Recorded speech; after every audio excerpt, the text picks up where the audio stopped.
بل زما عزیزانو خصوصي دعا لکه ډیرو خلکو خدمت کړی دی، الخدمت والا خدمت کړی دی، جماعت اسلامي والا کړی دی، مسلم لیګو کړی دی، پیپلز پارټۍ ټولو خلکو کړی دی. خو ما دوه نومونه چې ذهن کې دي په صوابۍ کې مولانا مفتي فضل باقي صاحب قاسم العلوم د کندف د مدرسې محتمم د شیخ عبدالهادي صاحب زوی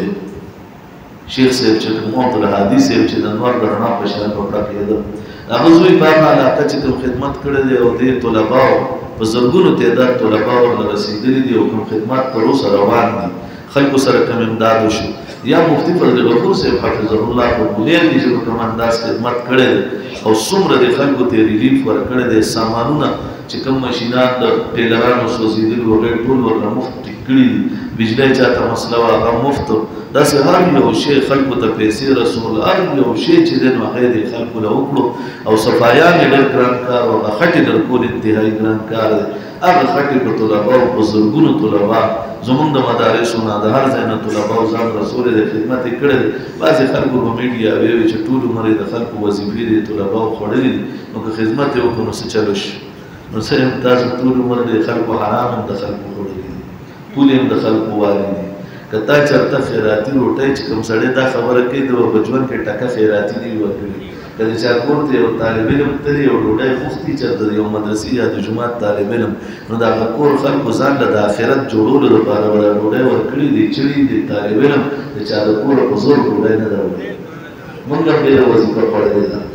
لیکن خلکو په مینه راکړې ده او خلکو په هغې باندې په زړه کې دا ویلي دي چې الله د دې په ذریعه زموږ بښنه نصیب کړه نو هغه خلکو به چرې نه ویلي چې تاسو پردی ډوډۍ خوړلي دي دا چې چا نی ورکړي نو هغه به وایي عمومي طور چې چا ورته نی ورکړی نو هغه شور ډېر جوړ کړی چې چا ورکړی هغه غلی ناست وي او عمومي طور چې دی نو په اسپه کې چې دی نو د 500,000 بچي وشي خو غلې ولاړې چرګه کې د 100 روپو هګۍ یو غوبل یې ډېر جوړ کړی شي ویلې زما خبره ده نو په دې وجه باندې لږ سوچ زما په خبرو خفه کېږي مخ خو پښتنو له به د پښتو په مثال کې بدیل وایي نو په دې وجه باندې دا ویل غواړم که خلک دا وایي ډېر ګران کار دی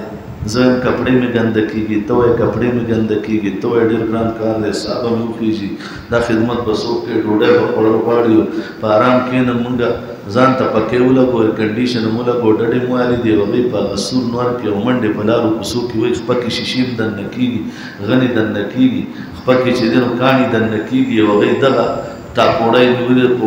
پوړي نیولي دي او بیلچۍ نیولي دي او کودالي نیولي دي او خټې لرکۍ دعا ورته پکار ده چې الله ورله دې اجرونه ورکړي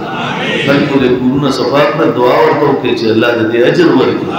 چا چې خدمت کړی دی الله دې اجر ورکړي هغه هر پاټۍ والا هر څوک